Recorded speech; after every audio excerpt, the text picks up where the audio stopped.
The first is how old is Madison? Madison is 4. 4 years old. And then if you could just give your background again. So I'm a pediatrician, and her father is a child psychiatrist.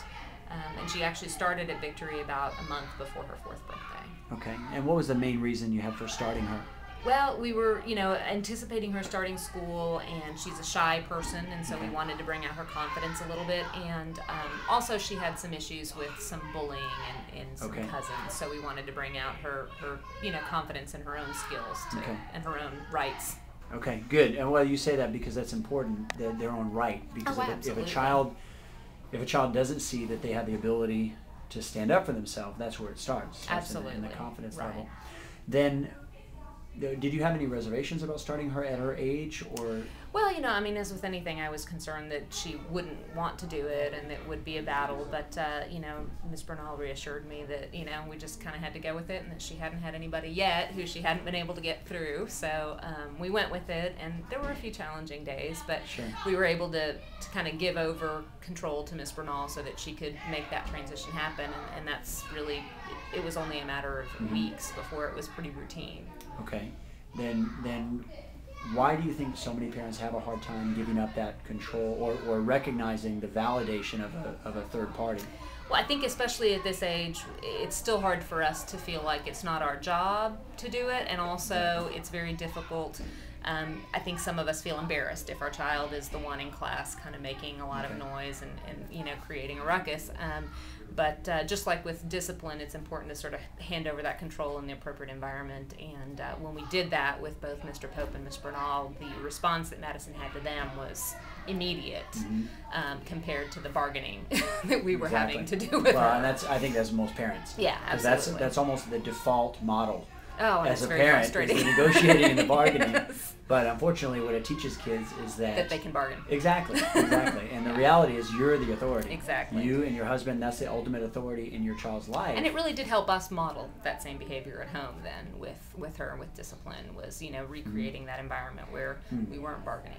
Tell me about that. How did you make that switch from the negotiation model to more of a I think for me, there was a moment of clarity seeing how she responded to them in that context, where I was able to step back and go, I don't have to convince her that I am the boss. I just am. And, we had a couple of tough days where we had some difficulty with that. And then once she realized that there was no bargaining, it was a lot, more succinct. And then it took the burden off me. I felt a lot less stressed about disciplining her because I didn't feel like I had to justify it, and I was relieved that I could just say, this is how it's going to be and this is how it is. Exactly. And she responded. And so do you feel then that the transitioning, any of the difficulty that she had, was just finding out what those boundaries were? Absolutely, and figuring out that she had to respect those boundaries. Okay. And then when we started school, she had a little trouble with school transition, and the same things applied. I handed over control to her teacher at the time of departure from school, and same as she did here, she was able to make that transition to that authority figure. Right. And so that went a lot smoother than I think it could have gone otherwise. Then what do you feel will be the benefit of Madison learning that at this age, as she continues forward to grow academically, socially? Well, I think the main thing is that she'll always recognize, that there is an authority, whether it's, in a different sphere of life, but also in her own self, her discipline and her self-respect, to make her recognize that her behavior in context is important, and then she can excel in that context by having that sort of introspection. Good. And I've noticed her pride is much better. She has a lot more pride in her accomplishments because of the way that the accomplishments are acknowledged here, not out of proportion, but proportional to the effort they put in.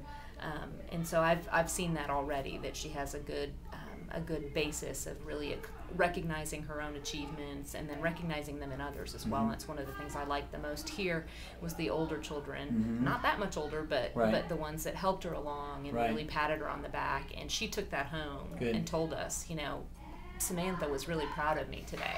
And that made a difference because it was her peers as well. Exactly. And she does that now with her peers. Fantastic. Then I already know the answer to this, but for my instructor or anybody that will watch this, what's your level of certainty that your daughter is going to reach black belt without question? Oh, definitely. We're already Yeah. talking about, how many years Yeah, it'll be. So. Exactly.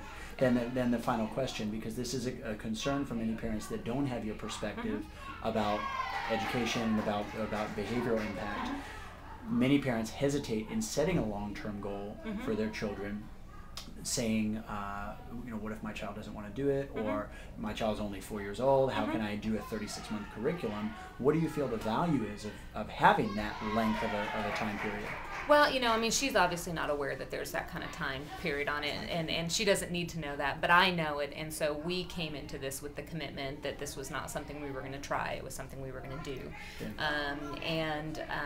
And so I think we embraced it that way, and so, the days she didn't want to go to karate, we said, well, we have to go. They're Right. expecting us, you have a responsibility, and we worked through it, and now it's pretty routine, she doesn't even think about it. In fact, she misses the days that she doesn't come. So, Talk about habit. Yeah, I think just committing to it for us. Yeah. Saying it's not something we're going to try. It's something we're going to do, and I hope that that's something she'll learn from this as well. It's not something we're going to try. It's Sure. just something we're going to accomplish. And I imagine that was the same decision you made in your own life, academically, professionally. Yeah, I think so. Yeah. Yeah. And the same thing for definitely. your husband. That you I think had I've always been that way. That's been my personality, and so it was especially hard for me to know how that happened in my own life. So I want to Interesting. make sure to give her, the tools to do that. Yeah. So.